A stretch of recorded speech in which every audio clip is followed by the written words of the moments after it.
Have you ever been reading a book or watching a movie and you just get that feeling that there's a whole secret layer of meaning you're not quite getting? Well, today we're handing you the keys. We are going to unlock some of the most essential literary devices that writers use to create all that incredible depth and meaning. So let's jump right in. Okay, be honest. Does your head ever spin trying to remember the difference between, say, foreshadowing and allusion? Or what makes something truly ironic and not just sarcastic? Yeah, you're definitely not alone. These terms get tangled up all the time. But stick with me, because by the end of this, you'll be spotting them like a seasoned pro. All right, let's start with two of the big ones, the devices that are all about dropping hints. The trick to telling them apart is actually super simple. You just have to ask one question. Is the story pointing to something inside itself, or is it pointing to something outside in the real world? So, first up is foreshadowing. Think of this as the author playing a little game with you. They're dropping these tiny breadcrumbs, these little clues about what's coming up later in that very same story. It's all happening inside the world of the narrative. It's a sneak peek of the story's own future, and it's what builds all that amazing suspense. Allusion, though, does the exact opposite. It points outward. It's a little nod or reference to something you and I already know from the world around us. You know, like a famous person, a historical event, or even another piece of art. To get an allusion, you need that outside knowledge. For example, tons of Western literature alludes to the Bible. The story is literally building a bridge to our world.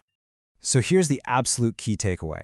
Foreshadowing points inside the story to its own future. Allusion points outside the story to our shared world. One is like a secret map to where the plot is going, and the other is a bridge to what we already know. And that right there is the core difference. Now, let's tackle one of the most powerful and maybe one of the most misunderstood devices out there, irony. At its very heart, irony is all about a gap. It's that fascinating space between what things seem to be and what they really are. The magic word here is discrepancy. Irony just thrives in that contrast between appearance and reality. It's that surprising, sometimes hilarious, often tragic twist when things are absolutely not what they appear to be. But here's the thing, it's not just one concept. Irony actually comes in a few different flavors. So, to really get a handle on irony, you have to break it down. Most of the confusion comes from people trying to treat it as this one giant thing, when really it has three very distinct faces. Once you know them, everything clicks into place. First, we've got dramatic irony. This is a huge one in thrillers and scary movies. You know that feeling when you're literally yelling at the character, "No, don't open that door"? That feeling is dramatic irony. It's because you, the audience, know something the character doesn't. You know the killer is hiding in there, but they have no idea. That gap in knowledge is what creates all the unbearable tension. Next up is situational irony. This one is all about flipping your expectations upside down.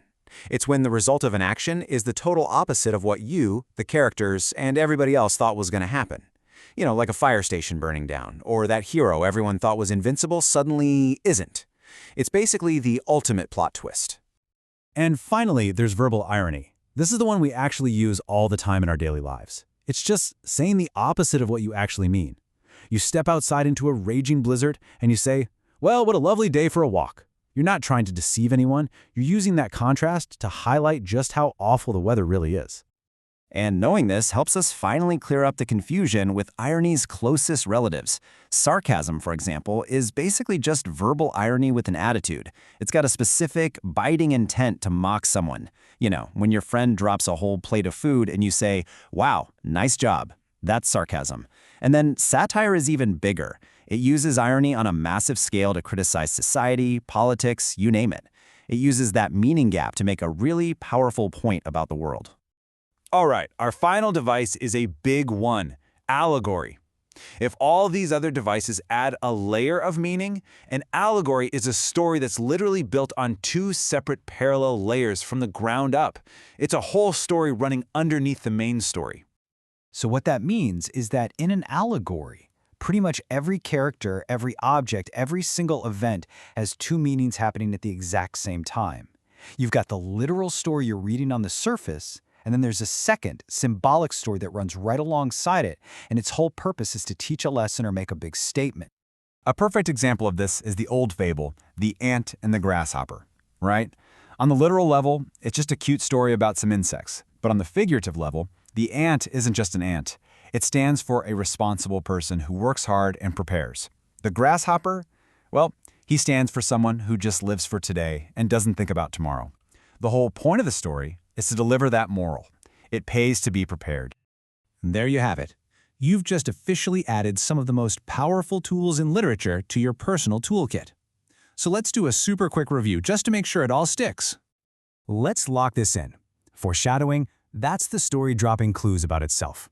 Allusion, the story is pointing out to our world. Irony, that's all about the gap between what you expect and what you get. And allegory, that's a whole secret story with a moral tucked inside. See? Simple when you break it down. So the next time you pick up a book or turn on a movie, you're not just going to be watching. You're going to be a code breaker. You have the tools now to unlock a way deeper, richer experience. So the only question left is, what hidden meanings are you going to find first?